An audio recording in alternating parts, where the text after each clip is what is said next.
she said in a deep voice. "What's wrong with them?" He jerked his thumb at Phobos and Alara. Her eyes shifted to the couple. They were tangled around each other for support as their unsuccessfully stifled laughter echoed in the confines of the space. Atlas's room was larger than most, him being the Commander-General's son, but it was still a rectangular and windowless underground bunker, with a sink, mirror, and single bed. "I just told a joke," Romy lied. "Oh?" "Yeah. Please don't ask me what it is. I'm never funny on purpose." They stared at each other in silence, and Romy's heart sank as the quiet extended. There was this tiny thing with Thrym where they were technically programmed to want each other. It didn't affect Romy anymore because, well, she'd gone a bit mental for a while. Her mind had obliterated the nano-programming and controls placed inside her by the Mandate. Thrym, on the other hand, hadn't gone mental.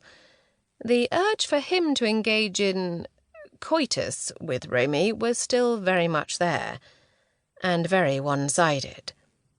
For a long time he hadn't believed his feelings were fabricated by his nanos, and she strongly suspected he didn't now, though he'd hidden his feelings since they'd made a friendship pact a month ago. It hurt Romy that he hurt inside. Thrym was a member of her knot, and that meant he was her family. She didn't want him to be sad. That was why she sprinkled crumbs on herself and burped. It had to help, right?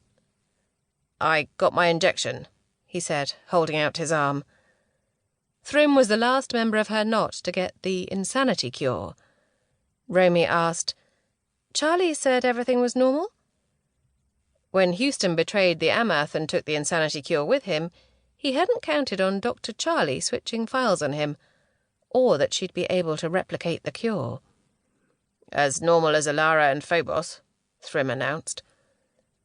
His sky-blue eyes were piercing against his dark skin. Thrym was wide-shouldered, narrow-waisted, 6 foot, and everything a space soldier should be. He wore the same thing everyone here wore, dark blue coveralls with the word Amath embroidered over the heart. But when Thrym wore it, he gave the impression the uniform meant more. Thrym had high standards, and expected everyone to strive for the same level.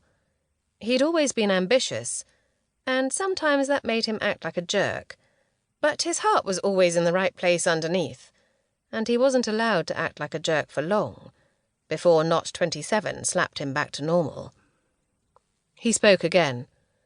"I should be able to kill humans now without, Phobos had recovered, but stayed tangled up with Alara on the floor.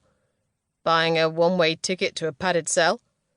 He was answered with a faintly reproving expression from Thrym. Romy belched again and scratched her butt. "Charlie will be happy the shot worked." So was she. Now all of her knotmates were protected against the insanity trigger inserted in their nanos by the Mandate. "Happy is an understatement," Thrym said, selecting a cracker. "She burst into joyful tears when I didn't put the Raz in crazy," Alara piped up. Romy scrunched her nose. "I don't think that one works. Raz and crazy sound different." "It works if I say it works," Alara scowled. Romy offered an indulgent smile and let her feisty sister have the win. "We would have been in a pickle if Charlie hadn't been able to replicate Houston's work," Phobos said. They trailed into silence. The quiet in the room deepened, and an almost tangible sorrow thrummed in the room. Alara sighed heavily. "I wish Who wants to play another round?" Romy asked loudly. The others blinked at her. Heat crept up her neck again.